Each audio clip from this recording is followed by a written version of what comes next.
santificación, cambiar nuestra relación con Dios. Ahora somos justificados, todo aquel que hemos creemos en Cristo. La regeneración, el cambio radical que el Espíritu realiza en todas aquellas personas que, habiendo oído y creído en la palabra del Señor, recibe a Jesucristo como salvación. La santificación, que la conocemos como ese proceso en el cual el cristiano cada día va buscando la estatura de Cristo.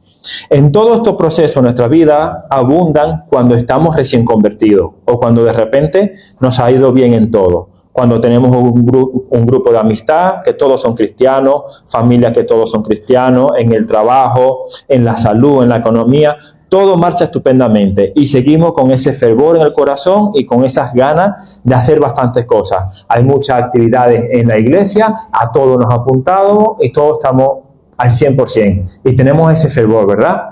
Todo el mundo que ha comenzado su camino cristiano cuando ha conocido al Señor por primera vez, aquellos que no hemos nacido en familia cristiana, sino que lo hemos conocido, hay un proceso en el cual siempre estamos con ese fervor, lo que la Biblia dice, ese nuevo amor, ese nuevo comienzo, el tiempo de enamorarse de Cristo, ¿vale?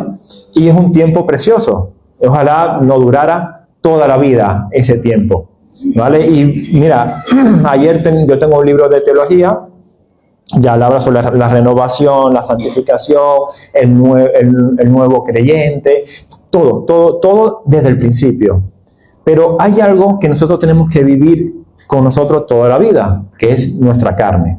Dice que Cristo venció a Satanás, que Cristo venció al mundo, pero nuestra carne la tenemos que vencer nosotros. Entonces, en el caminar cristiano, ¿vale? Hay veces que nos desviamos, ¿vale? Yo vengo a hablar de mi propia experiencia, ¿vale? Yo no quiero ofender a nadie, ni decirle si alguna vez se han desviado. Yo, como algunas veces me he enfriado, como algunas veces me he equivocado, algunas veces me he separado de Dios, yo vengo a hablarle sobre esa experiencia.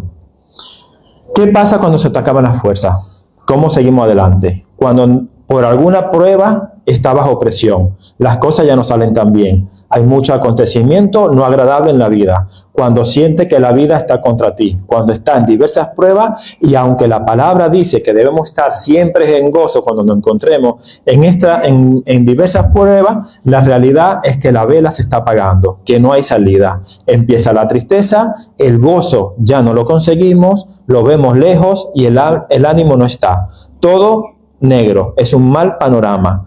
Qué mal cuadro y para completar, hasta los hermanos, las familias, las amistades empiezan a juzgarte y empiezas a preguntarte a ti mismo, ¿qué he hecho mal?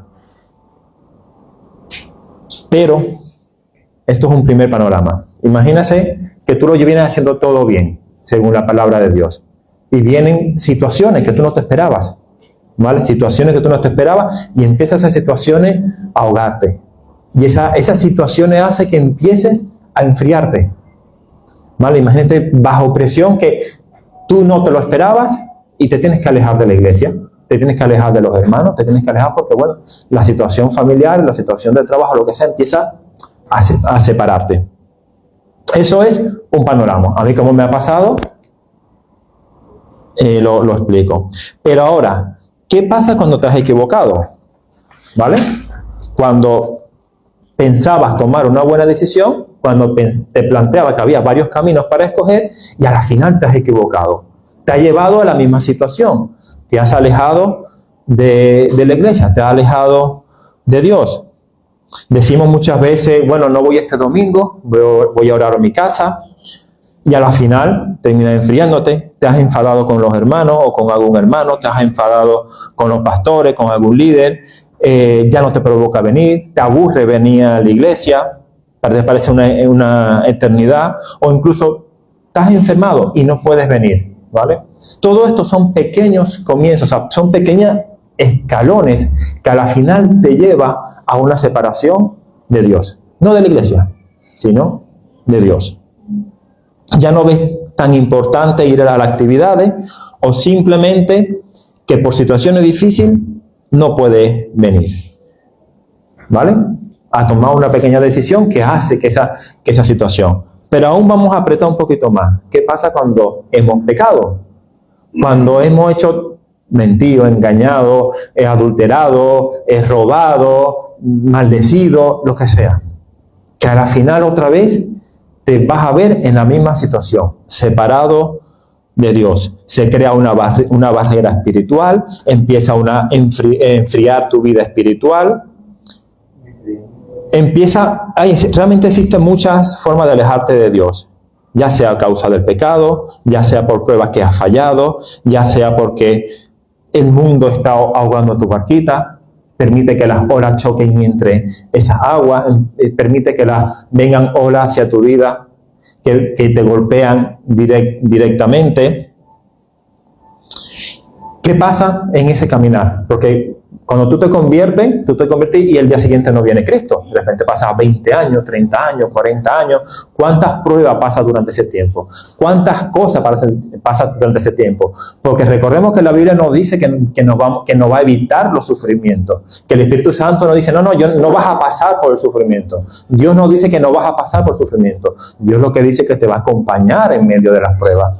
Dios lo que dice es que te va a acompañar en medio del sufrimiento. Por eso se dice que el Espíritu Santo es nuestro consolador, nuestro ayudador. Entonces muchas veces empezamos a caminar y por esos pequeños pasos, pequeñas decisiones que tomamos en nuestra vida, una tras otra, o decisiones erróneas, pequeñitas, pero una tras otra, a la final nos vemos alejados de la presencia de Dios. Y yo en esta mañana lo que quiero venirte a hablar es sobre la restauración. Ojo, no vengo a dar permiso para que pequen. No vengo a dar permiso para que se alejen de Dios. Pero la palabra de Dios me dice que soy pecador. En Romanos nos dice que nosotros todos somos pecadores. Y como tenemos que vivir con una carne hasta que el Señor venga, en caminar cristiano, de repente vamos a conseguir momentos que por una circunstancia u otra, nos hemos alejado de Dios. Y no hay mayor fracaso espiritual que estar fuera de la presencia de Dios.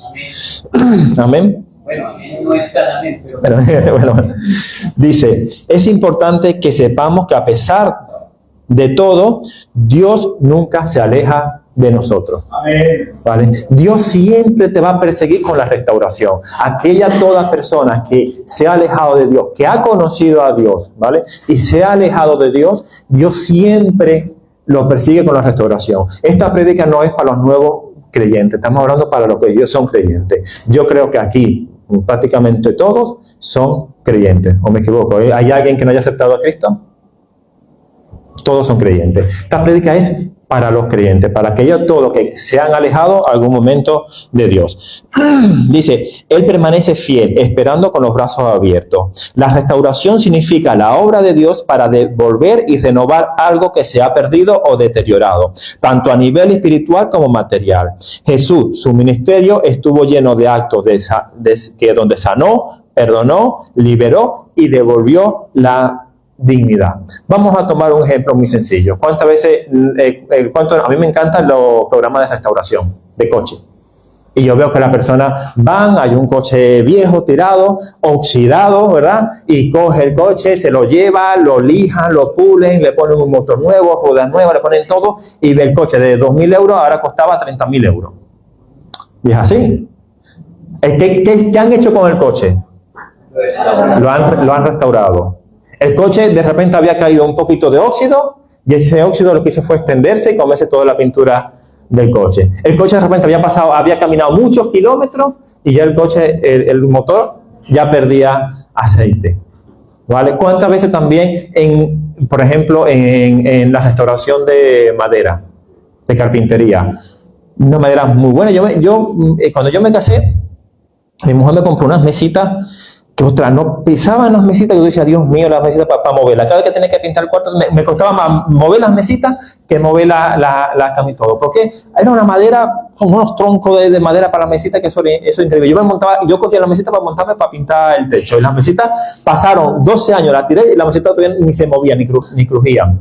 ¿Qué pasa? Las mesitas a mí me gustaban porque eran mesitas buenas. Yo lo utilizaba para sentarme, lo utilizaba para ponerme encima de la mesita, la mesita era multiuso. ¿Qué hice con la mesita? Se lo llevé. a un carpintero, me la lijó, me la pintó y me la dejó nueva.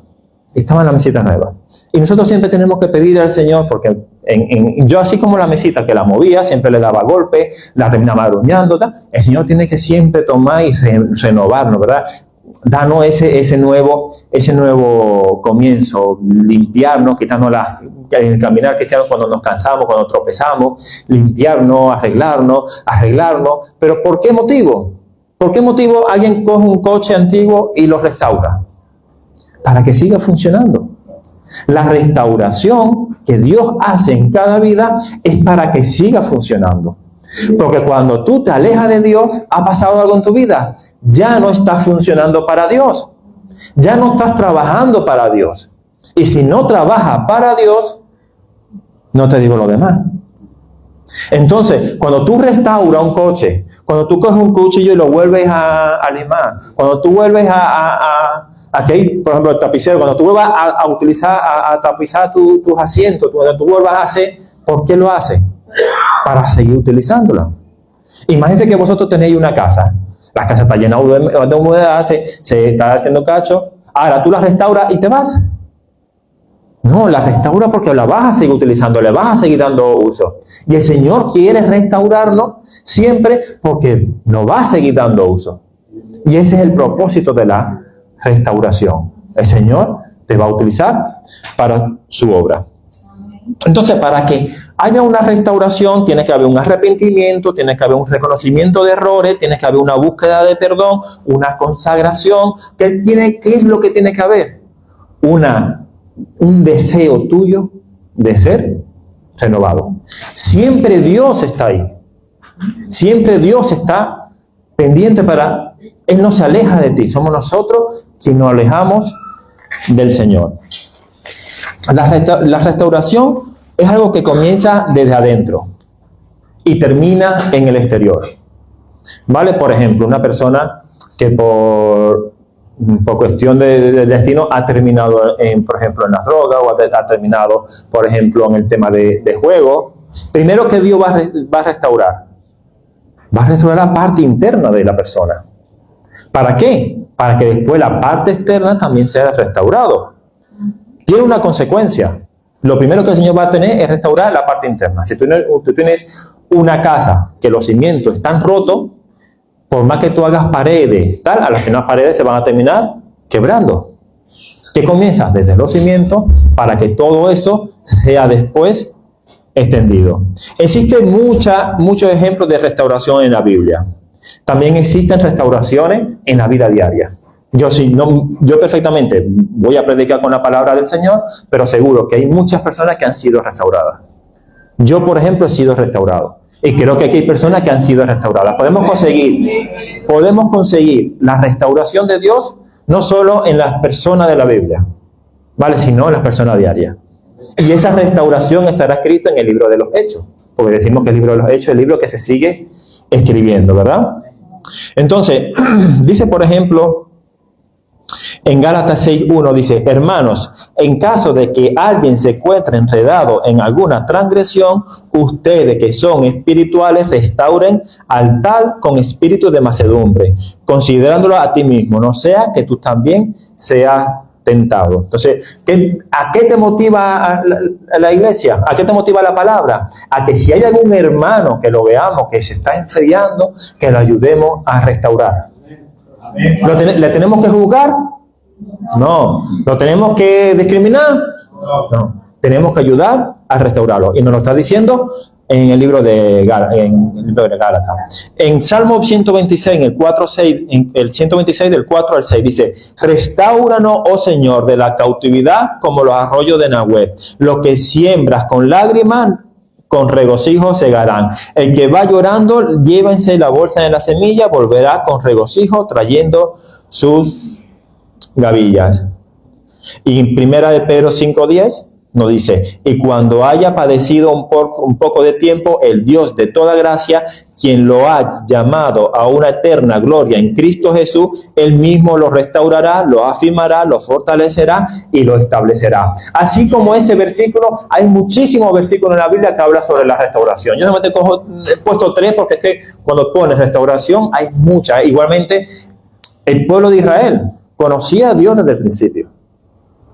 Desde el principio conocía a Dios. Todo el Antiguo Testamento vemos a Israel que se separaba de Dios y Dios lo restauraba. Si nos vamos al libro de Jeremías, tenemos promesa de restauración a punta pala. Si tuvieras que escoger una para ponerla en la pared de tu casa, a la final termina llenando todas las paredes de la casa. Dios le prometía a Israel que, mira, incluso dice, tú Israel, que te has ido a ofrecer sacrificio a otros dioses, yo te voy a restaurar.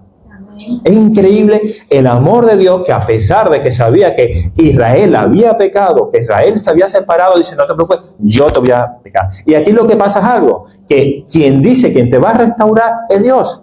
Y lo que Dios dice, eso hace. No es como nosotros, que prometemos y no hacemos, no. Lo que Dios dice, Dios hace. Y hay promesa de restauración para todo. Por eso el plan de Dios para la vida de cada uno es que al final seamos restaurados. Amén. Yo tengo tengo muchos ejemplos de restauración en la Biblia. La verdad que me ha costado, porque mira, por ejemplo, conseguimos que si al hijo de pródigo, al paralítico de Bethesda, a la mujer adúltera, a Saulo de Tarso, Zaqueo, María Magdalena, sin contar, y estamos hablando de restauración en el Nuevo Testamento. No me quería meter con la restauración del Antiguo Testamento. Pero, para no hacerlo tan largo, por ejemplo, si nos vamos a Lucas 22,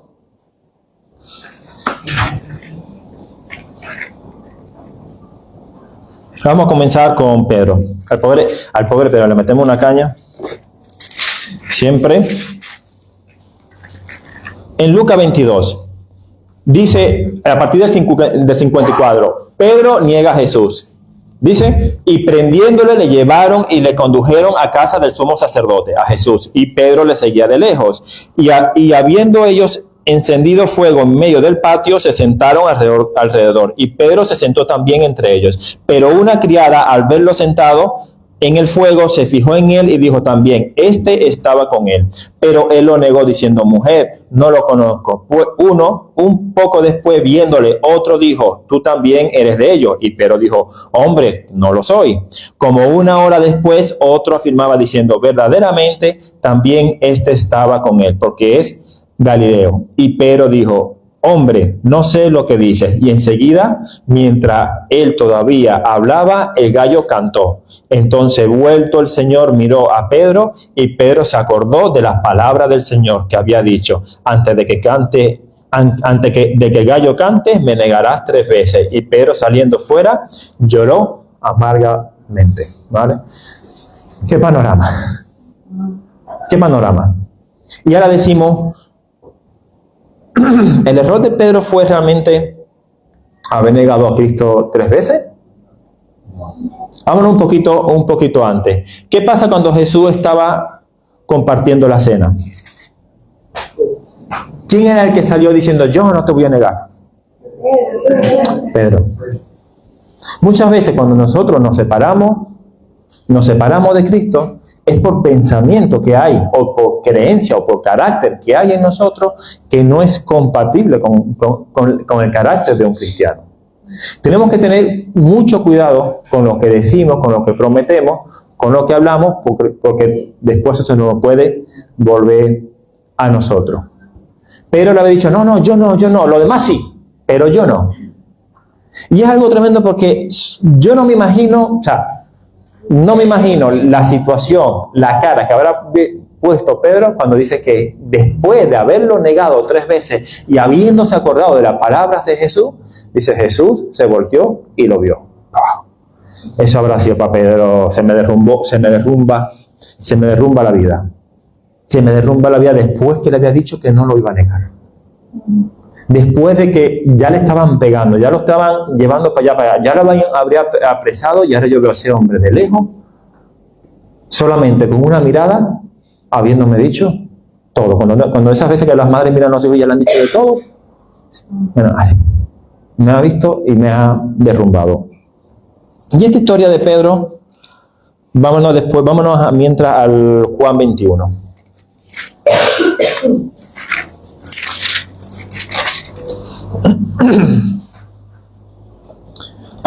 Pasando un tiempo después, Dice en Juan 21, dice, después de esto Jesús se manifestó otra vez a sus discípulos junto al mar de Tiberia y se manifestó de esta manera. Estaba junto a Simón Pedro, Tomás llamado Dídimo, Natanael, el de Caná de Galilea, los hijos de Zebedeo y otros dos de sus discípulos. Simón Pedro le dijo, voy a pescar. Ellos le dijeron, vamos nosotros también contigo. Y fueron y se centraron en una barca. Y aquella noche no pescaron nada. Ya había pasado la muerte de Cristo, ya había pasado la resurrección de Cristo. Y dice Pedro, que estaba por ahí un poco esparciado, un poco desorientado, que dice que fue a buscar algo de comer y que no pescaron absolutamente nada. Cuando Jesús conoció a Pedro la primera vez, ¿saben qué situación estaba Pedro? Sin poder pescar nada. Había vuelto Pedro, había vuelto atrás. Cuando tú te separas de Dios, tú vuelves atrás. Tenlo claro. ¿Te estás separando de Dios? Estás volviendo atrás. Poco a poco o rápidamente. No hay más opciones. No existe un término medio. Si tú no estás fervientemente y fielmente al Señor, estás volviendo atrás. Eso hay que tenerlo siempre claro. Cuando ya iba amaneciendo, se presentó Jesús en las playas, mas los discípulos no sabían que era Jesús. Y les dijo, hijito, ¿tenéis algo que comer? Ellos que respondieron, no. Él le dijo, echad la red a la derecha de la barca y hallaréis. Entonces echaron y ya no lo podían sacar por la gran cantidad de peces. Entonces aquel discípulo a quien Jesús amaba dijo a Pedro, es el Señor. Simón Pedro, cuando oyó que era el Señor, se ciñó la ropa porque se había despojado de ella y se echó al mar. ¿Vale?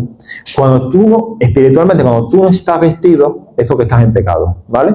Cuando Adán y Eva pecaron, ¿vale? Si quiero que se dieron cuenta de su desnudez. O sea, Pedro estaba, vamos a ponerlo de una forma espiritual, sin ropa. No estaba restaurado. Había cometido una serie de errores. El primer error es decirle, salí por encima de Jesús a decirle que no lo negaría. Después hice a mezclar entre la multitud que apresaron a Jesús. Después hice a calentar con el fuego que viene significando el fuego del mundo. Había hecho una serie de errores en su vida que lo que estaba era alejándose. Y dice que y los otros discípulos vinieron con la barca arrastrando la red de peces, pues no distaban de tierra sino como 200 codos. Al descender a tierra vieron brasas puestas y un pez encima de ellas y pan. Jesús les dijo, traed los peces que acabéis de pescar. Subió Simón Pedro y sacó la red a tierra llena de grandes peces, 153, y aún cientos tantos, la red no se rompió. Aquí una de las historias que a mí me gusta más en la Biblia, porque hay muchos mensajes. Por ejemplo, el que las redes no se hayan roto es porque esa red era la red del Evangelio. La red del Evangelio no se rompe. No es como una red que al principio que se había roto, no, esa red no se rompe. El 153 es plenitud de la iglesia. Es una iglesia completa, es una iglesia abundante. Ya que estamos hablando de Cristo formando su iglesia. Recordemos que después le va a decir a Pedro, le va a decir sobre ti, se hará la iglesia. Entonces dice, y luego Pedro antes se había calentado en un fuego que era el fuego que simboliza el del mundo, entre todas aquellas multitudes que lo acusaban de ser uno de ellos. Pero ahora Jesús tenía un fuego. Ya el fuego donde se iba ahí Pedro era un fuego distinto, porque era el fuego del Espíritu Santo que traía Jesús. Y dice, subió Simón Pedro y sacó la red, ¿vale? 153 peces. Le dijo Jesús, venid y comed. Y ninguno de sus discípulos se atrevía a preguntarle, ¿tú quién eres? Sabiendo que era el Señor. Vino Jesús y tomó el pan y les dio, y asimismo del pescado. Esta era ya la tercera vez que Jesús se manifestaba a sus discípulos. Entonces, en el 15 dice, cuando hubieron comido, Jesús dio a Simón Pedro, Simón, hijo de Jonás, ¿me amas más que esto? Le respondió, sí, Señor, tú sabes que te amo. Él le dijo, apacienta mis corderos. Volvió a decirle la segunda vez, Simón, hijo de Jonás, ¿me amas? Pedro le respondió, sí, Señor, tú sabes que te amo. Le dijo, pastorea mis ovejas. Le dijo la tercera vez, Simón, hijo de Jonás, ¿me ama? Pedro se entristeció de que se dijera la tercera vez, ¿me amas? Y respondió, Señor, tú lo sabes todo, tú sabes que te amo. Jesús le dijo, apacienta mis ovejas. En la Biblia, ¿vale? Cuando se habla de amar, hay tres tipos de amor. Tenemos un amor que es el amor ágape, otro el amor filial y otro el amor eros, ¿no? El amor eros es el amor entre pareja, ¿vale? El amor romántico.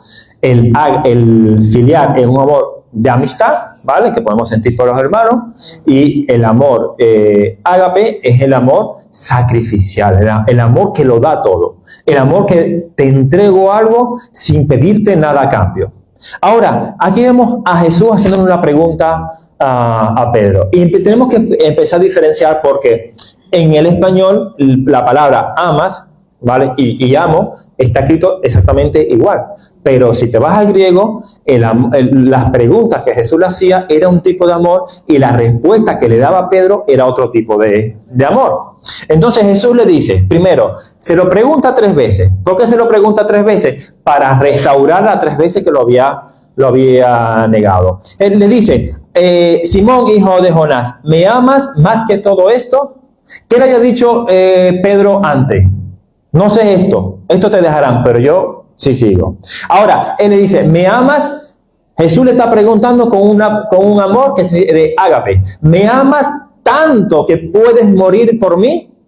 ¿Me amas tanto que darías tu vida por mí? Un amor de sacrificio. Pero la respuesta que le da Pedro en el término griego no es un amor filial, disculpa, no es un amor ágape, es un amor filial. Pedro le responde, sí, te amo, pero no con un amor de dar mi vida por ti. ¿Por qué? Porque Pedro ya había cambiado. Se había dado su cuenta, no voy a prometer algo que no pueda cumplir. ¿Cómo te amo? Te amo como uno de mis hermanos. Y le vuelve a decir Jesús, oye, hijo de Jonás, ¿me amas? Y otra vez le vuelve a preguntar con ese amor ágape. ¿Y qué hace Pedro? Le responde con ese amor otra vez filial. Señor, te amo, pero te amo como mi hermano. No voy a ser capaz de dar mi vida, ¿vale? Y ya la tercera vez Jesús baja un escalón y le pregunta con amor filial, ¿me amas? Y dice Pedro, tú lo sabes todo. Te amo, te amo. No se comprometió, aprendió de su carácter, aprendió a ser más humilde, aprendió a querer ser, vamos a decirlo, una forma verdadera. No querer quedar por encima de nadie, sino, Señor, tú sabes que tú lo sabes todo. Tú sabes, Dios sabe hasta dónde llegamos nosotros.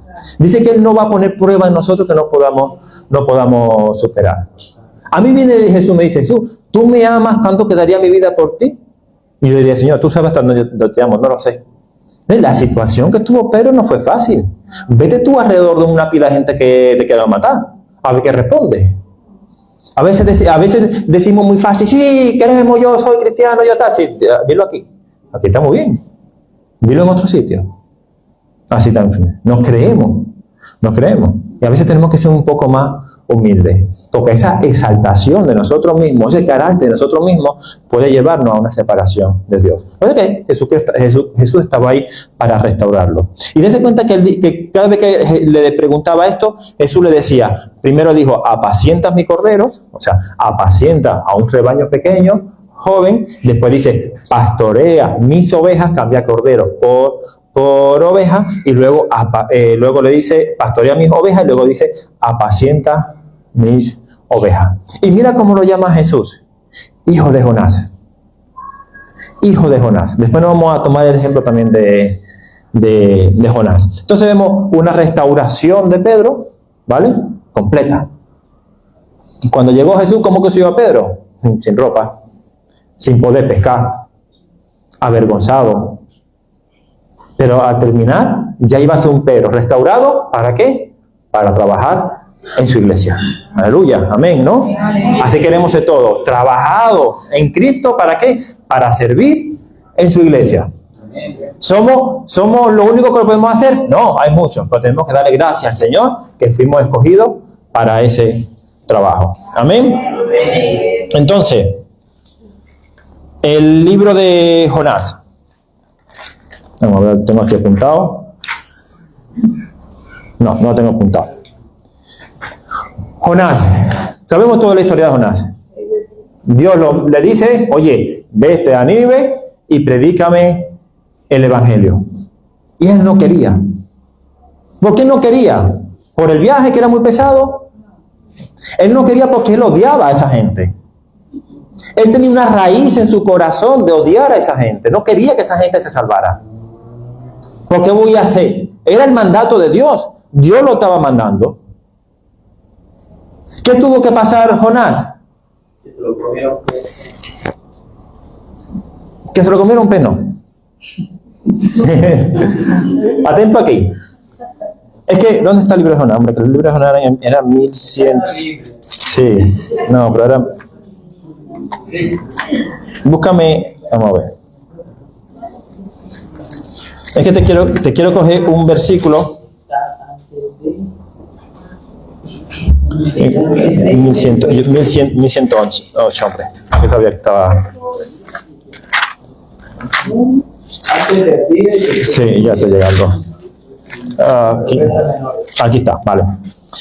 Jonás, sabemos la historia. Intentó huir de la presencia de Dios. No voy a cumplir la voluntad de Dios. ¿Ya estaba sirviendo a Dios para el propósito de lo que él quería? No. Desobediencia. Se fue. Otro motivo por qué te pueda dejar de la iglesia. Te habías desobedecido totalmente. Voy en contra tuya, no te voy a obedecer. Y dice que Jonás estaba en el barco y había un mar inquieto y que los marineros que estaban ahí, ¿vale? Porque Jonás le declaró el porqué de la tormenta, le dijeron, bueno, intentaron llegar a tierra y no podían. Y me hace un barco, está allá en la tierra y va para allá y viene una ola, boom, para atrás. Y ya dicen, bueno, no queremos morir, pero le oraron al Señor y dijeron, echaron a Jonás al mar. Y dice que inmediatamente se calmó la tempestad. Pero que aquellos marineros sacrificaron y dieron gloria al Señor. Pero dice, la Biblia dice, pero Jehová tenía preparado un gran pez para que se tragase a Jonás.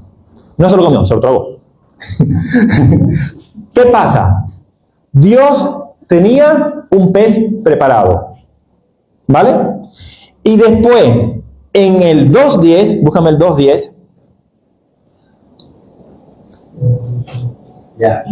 ¿Vale? Y mandó Jehová al pez y vomitó a Jonás en tierra. O sea, Dios mandó al pez que se tragase a Jonás y Dios mandó al pez a que vomitara a Jonás. Ahora, un pez estaba obedeciendo a Dios sin tener razón y sin tener la imagen y la semejanza de Dios, y Jonás, teniendo razón y la imagen y semejanza de Dios, no obedecía. Cuando Jonás habrá dado cuenta que el pez obedecía y él no. Y muchas veces nos pasa así. Dios manda sobre su creación y obedece. Manda al agua a calmar, se calma. Manda a un burro a hablar, habla. Nos manda a nosotros, desobedecemos. Pero Dios con Jonás dice, tú vas a cumplir. Tú vas a cumplir y yo te he mandado. Tú has querido irte de la presencia de Dios, has querido esconderte, pero tú vas a ser restaurado. La restauración de Dios te va a acompañar a donde tú vayas, a donde te quieras esconder. Por más lejos que te quieras ir de la presencia de Dios, la restauración de Dios siempre va a estar ahí. Solamente necesita una acción por parte de nosotros, un arrepentimiento, una vuelta al Señor, restaurado. Porque así trabaja Dios. Así trabaja Dios. Mira, en muchos sitios, para ser restaurado, tienes que ser disciplinado, te tienen que ver arrastrado por el suelo, Jesús a quién disciplinó. ¿Disciplinó a Pedro? ¿Disciplinó a María? ¿A quién disciplinó Jesús? ¿Cómo restauró Jesús? Con su amor. ¿Por qué? Cuando el hijo pródigo dice que el padre fue a buscarlo, lo estaba esperando, dice, ahí viene, se te va a enterar. ¿Lo estaba esperando así? Él dijo que salió y lo besó en el cuello. Dice, el amor de Dios trae consigo, la restauración de Dios trae consigo amor, perdón. Porque ya nosotros, y te puedo asegurar que cuando te alejas de la presencia de Dios, ya vas a recibir tu castigo. Porque en la presencia de Dios no conseguimos la paz ni el gozo que está con eso. Una restauración trae en tu vida ese gozo y esa paz que al principio sentías. La restauración de Dios trae consigo ese avivamiento que al principio, o sea, y cuando tú te alejas del Señor, cuando un verdadero cristiano se aleja del Señor, está lejos del Señor, yo sé que dentro se está carcomiendo. ¿Por qué? Porque sabe lo que se está perdiendo. Un enfriamiento espiritual.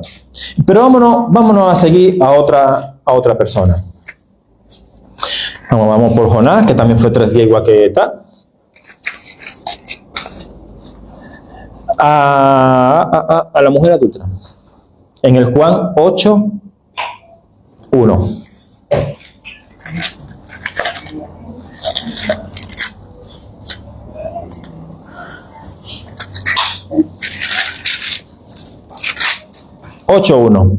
Cada uno se fue a su casa, y Jesús se fue al monte de los olivos, y por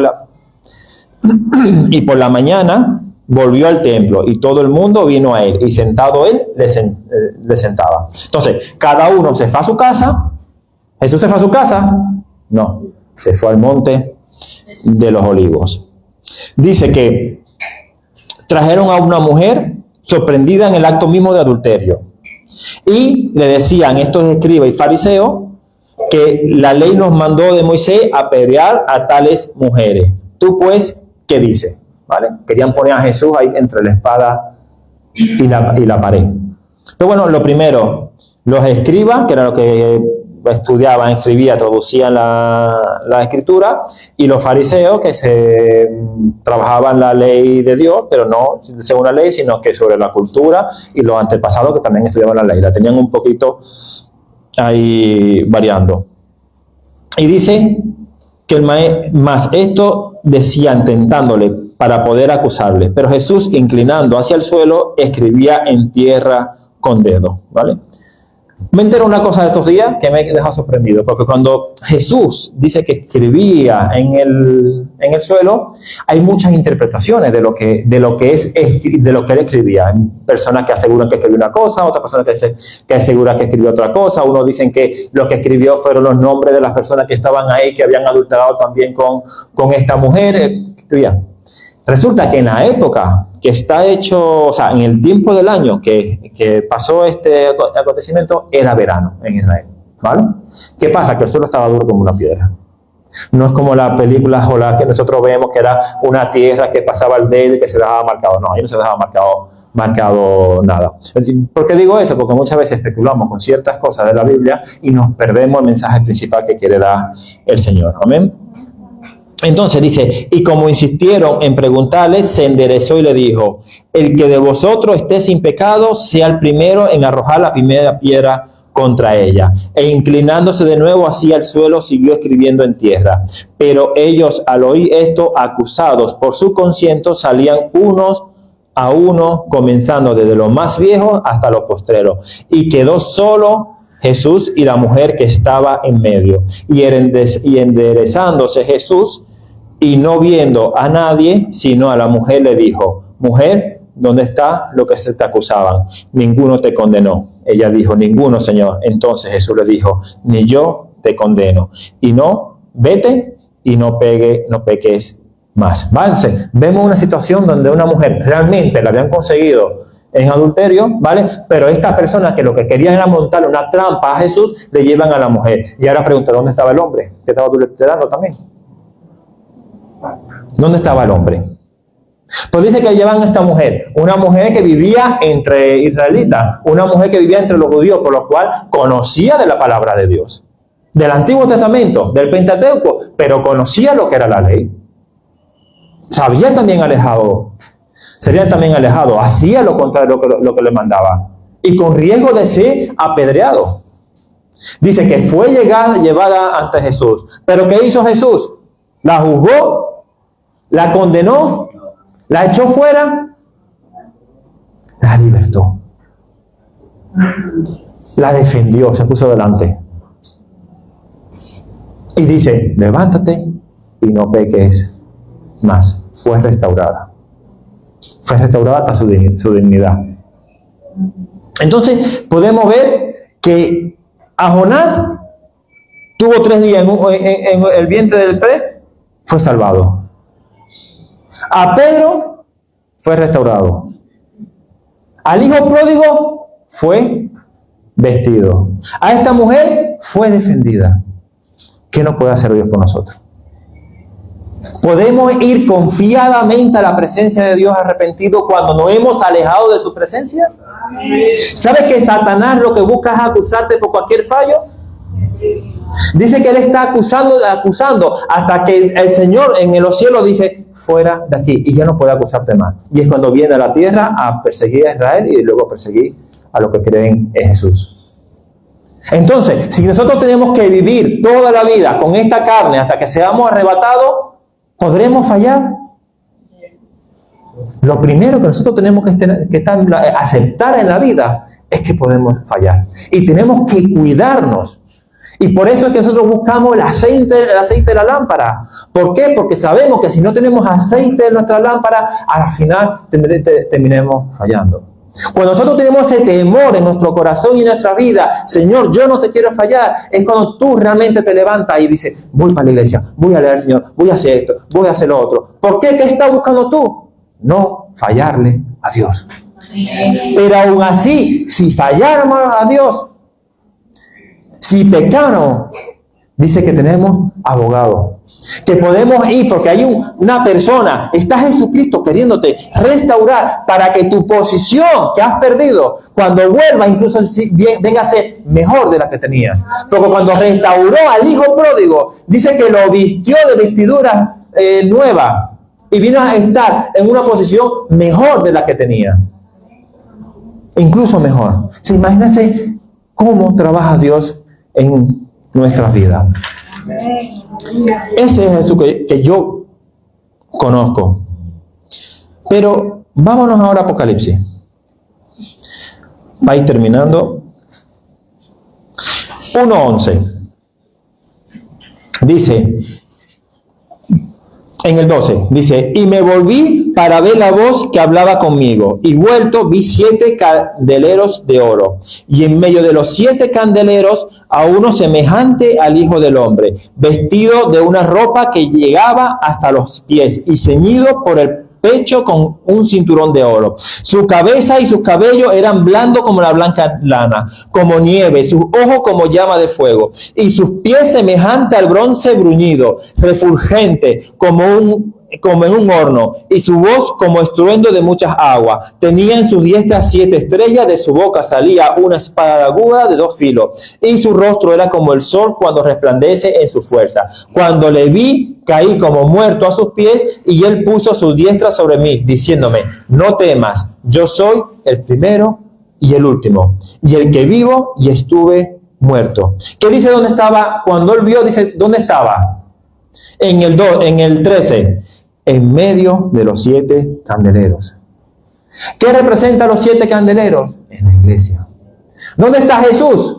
En medio de su iglesia. Amén. Y dice que Jesús viene siendo nuestro sacerdote. Él intercede por nosotros. Búscame Éxodo 27, 20, 21. Éxodo 27, 20. Él dice que Él viene siendo nuestro sacerdote. Él viene a hacer el labor del sacerdote para la iglesia. Y dice en el 27:20 en Éxodo, y mandarás a los hijos de Israel que traigan aceite puro de oliva machacado para el alumbrado, para hacer arder continuamente, ¿el qué? Las lámparas. Pásame al 21. Dice, en el tabernáculo de reunión afuera del velo que estaba delante del testimonio, las pondrá en orden Aarón y sus hijos para que ardan delante de Jehová desde la tarde hasta la mañana, como estatuto perpetuo de los hijos de Israel por sus generaciones. Jesucristo es el que está en medio de la iglesia llenando la lámpara. Es Jesucristo mismo que hace que no nos apaguemos. Es Jesús como sacerdote intercediendo por su iglesia. Entonces, ¿puede restaurar Jesús a cualquier vida? Amén. Si me he equivocado, me he separado, me he enfriado, ¿puede Jesús restaurarte? Pues solamente pido que cuando, si algún momento en su vida se ve en esta situación, se acuerden en la prédica de hoy. Dios puede restaurar cualquier vida. Amén. Número 8.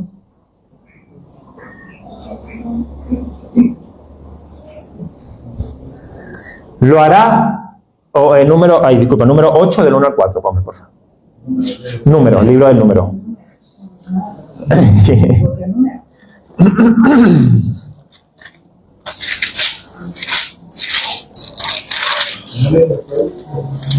Del 1 al 4.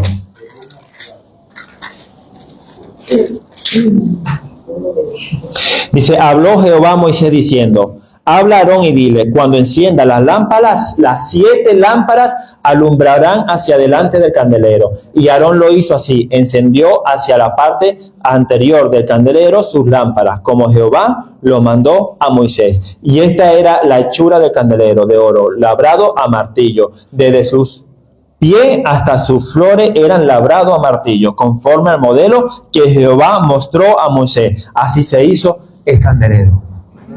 ¿Cómo se hizo el candelero? Como había dicho Jehová. La iglesia está hecha conforme a la voluntad de Dios. A martillazo, pero conforme a la voluntad de Dios. Y en esa hechura, en esa iglesia que se ha formado, que ha mandado Jehová que se forme, ahí está Jesucristo como un sacerdote intercediendo para que su lámpara nunca se apague. Pero aún así hay una palabra que dice, que habla sobre el pabilo humeante, que cuando se apaga, ¿vale? Y estamos hablando de un enfriamiento, de una pérdida de fe. Cuando ese pabilo está humeante, dice que Jesús es el hálito de vida, es el que sopla para que ese pabilo siga encendiendo. Nuestra familia, nosotros mismos, cuando nos hemos separado, alejado, podemos ser ese pábilo humeante.